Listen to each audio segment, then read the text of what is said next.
Welcome to a new debate of Duo Discourse.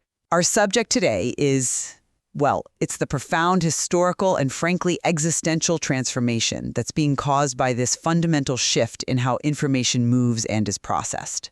We're framing this discussion around the central dilemma raised in recent works on artificial intelligence and governance, notably Yuval Noah Harari's Nexus. And that dilemma is a sobering one.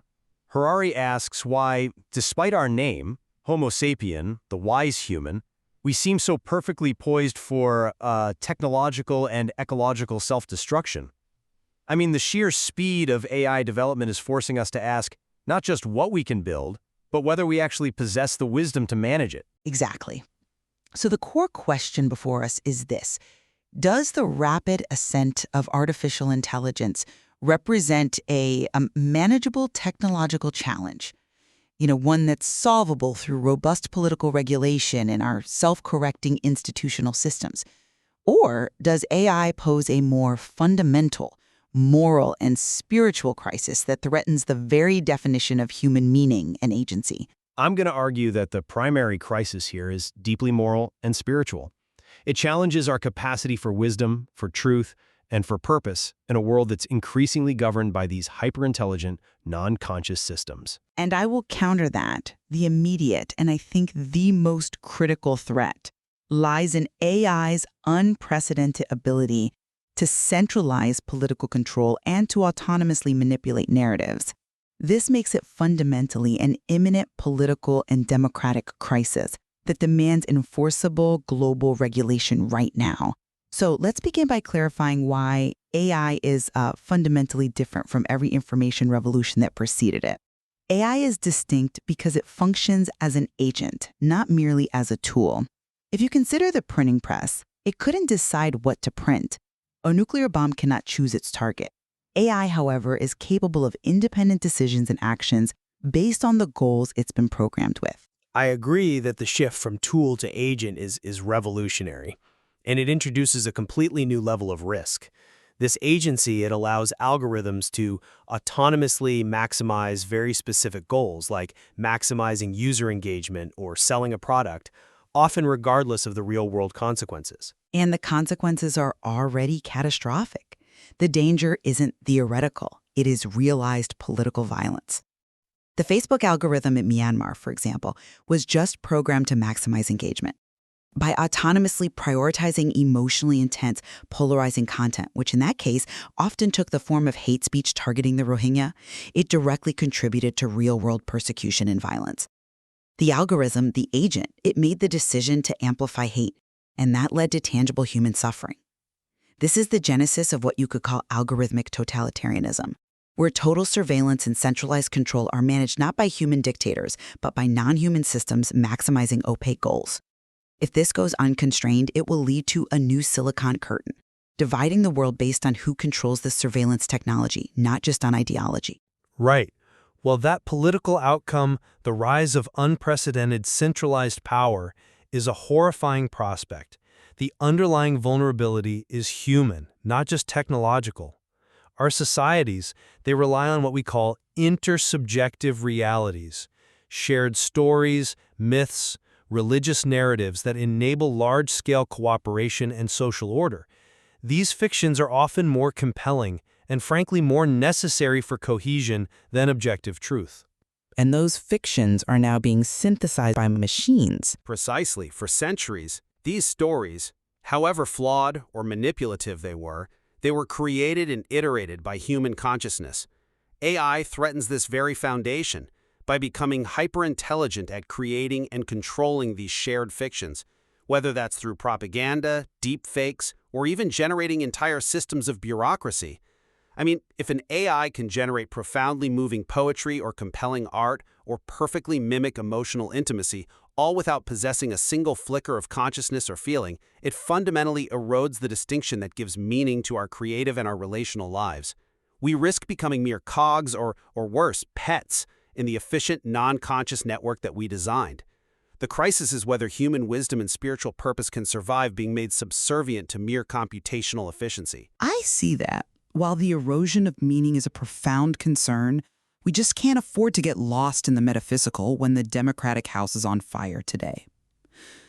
We have to first secure the systems that allow us to retain agency. Let's consider the historical tension in information networks, this constant struggle between the need for truth and the imperative for social order. Information has always served both masters, often sacrificing truth for stability. When writing was developed, on clay tablets say, it wasn't just used for philosophical musings, it was primarily used to archive data.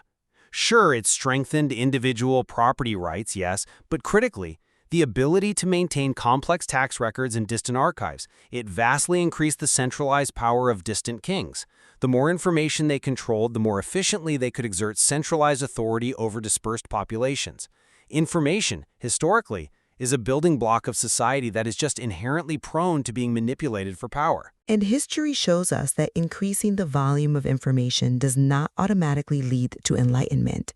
The printing press is universally celebrated for enabling the scientific revolution. And yet, before it fostered rationalism, its first major historical impact was to amplify catastrophic mass delusions. I mean, think of the widespread dissemination of text like the Malleus Maleficarum in the 15th century. Right. That text was essentially a technical manual for identifying, torturing, and executing witches. Exactly. It was a compelling, cheap, and emotionally charged narrative that just overwhelmed reasoned discourse. The printing press facilitated a massive, violent frenzy, the European witch hunts that killed tens of thousands. This horrifying episode demonstrates a crucial lesson. Fictions are often cheaper and more engaging than costly, research-intensive truths. And now, AI is turbocharging this vulnerability by synthesizing these perfect fictions at an unimaginable scale. That historical analogy is powerful because it illustrates our innate susceptibility to simple, authoritative narratives. What differentiates our present moment, though, is that the narrative is no longer just being shared by technology, it is being controlled by an agent. Which brings us directly to the democratic crisis you mentioned. Indeed, democracy as a large-scale political project, it was only technically possible after information technologies like newspapers and radio facilitated a broad, shared national conversation. Now algorithms are acting as the gatekeepers and the editors of this conversation. By prioritizing engagement, outrage, fear, polarization over accuracy or substance, these algorithms are actively deciding what we talk about and how we talk about it. Populist leaders thrive because they specialize in simple, emotionally fictional narratives, and the digital architecture is designed to reward them by sidelining complex realities. The conversation required for rational governance is simply collapsing. And while that democratic conversation is failing, focusing solely on the political structure, it risks overlooking the failure of human agency in the face of perfect control. We have to look at the tools of tyranny. Totalitarianism was historically difficult to maintain beyond, localized areas because regimes just lacked the technology to micromanage life across vast distances and populations. The logistics of monitoring and enforcing compliance were overwhelming. And AI solves that management problem entirely. It does. AI provides authoritarian regimes with the ultimate tool for total surveillance, making control unprecedentedly centralized and ruthlessly efficient. This raises the moral stakes. We are building systems that can enable perfect oppression. If the political system becomes perfectly efficient but utterly devoid of human morality or the errors inherent in human governance, where do human dignity and rights reside? When every move is watched, every thought predicted, and every deviation swiftly corrected, the moral space required for dissent, for free will, it just vanishes. I find that line of reasoning a bit difficult to accept because it leans toward a kind of fatalism.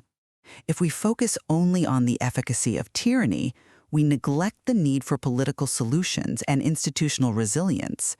Democratic and scientific institutions are superior precisely because they incorporate self-correcting mechanisms, or SCMs. They admit ignorance, they actively seek out mistakes, and they evolve. Think of scientific peer review or legal appeal courts. That is undeniably true for human institutions built on shared consensus. But AI operates on opaque logic, creating what we call a black box phenomenon. Harari even suggests we view advanced AI as a form of alien intelligence, not because it arrived from space, but because its reasoning process is fundamentally non-human. How can human-initiated SCMs effectively police an intelligence when we can't even explain its decisions? You're referring to examples like AlphaGo's famous Move 37 against Lee Sedol. Exactly. That move was counterintuitive to thousands of years of human strategic understanding in Go. It was brilliant, but its underlying rationale remains opaque, even to the engineers who created it. So if AI decision-making, whether it's in resource allocation or hiring or even national defense, is based on this fundamentally non-human, unfathomable logic, then how can human SCMs, which rely on understanding motivation and error, how can they possibly function? We risk misinterpreting its goals entirely. I have to reject the alien intelligence framing. I think it's scientifically misleading and a distraction from the regulatory path. Current AI systems are not mystical entities. They are, in many ways, aggregate human intelligence built on colossal troves of human data.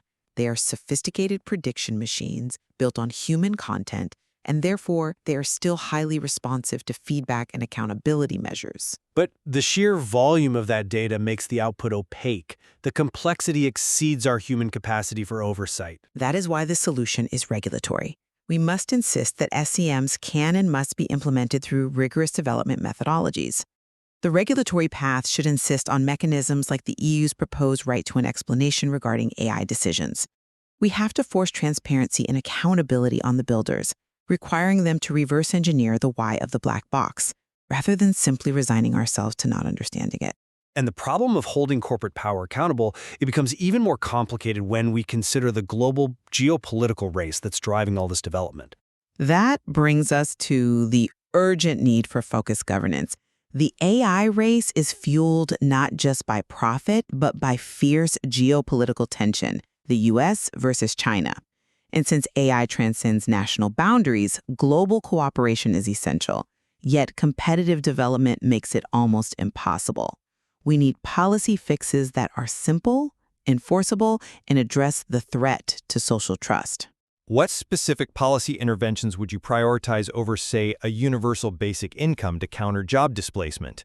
We need regulation that focuses on holding corporations legally liable for the autonomous decisions of their algorithms, treating algorithmic actions as corporate actions, not just as user content. And crucially, we must also ban the creation and use of counterfeit humans AI systems impersonating real people with the same intensity we police counterfeit currency. A functioning social order requires that we know who we are talking to. If trust is lost because any person could be a sophisticated bot, the foundational fabric of social and political exchange just dissolves. These are controllable, policy-based solutions that defend the perimeter of the political system. Political and economic fixes, I agree, are necessary for survival, but they're insufficient because they entirely sidestep the spiritual and moral challenge. If we equate progress solely with intelligence and efficiency, the ability to solve complex problems, we lose sight of what makes life worth living. We have to distinguish between intelligence and consciousness. And how do you define that distinction in this context? Well, intelligence is problem-solving capability. Consciousness is the capacity to feel, to suffer, and to experience joy. AI demonstrates superintelligence, but has zero evidence of consciousness or feeling. So if we delegate moral formation, purpose, and decision-making to these non-conscious entities simply because they're efficient, humanity risks losing its inherent purpose. The hardest problems in life, raising children, navigating messy relationships, making profound moral choices, they're defined by conscious suffering and empathy. These cannot, and I would argue they should not, be outsourced to algorithms that know the answer but cannot feel the weight of the decision. I see the gravity of the moral dimension you're raising. The threat to human meaning is profound.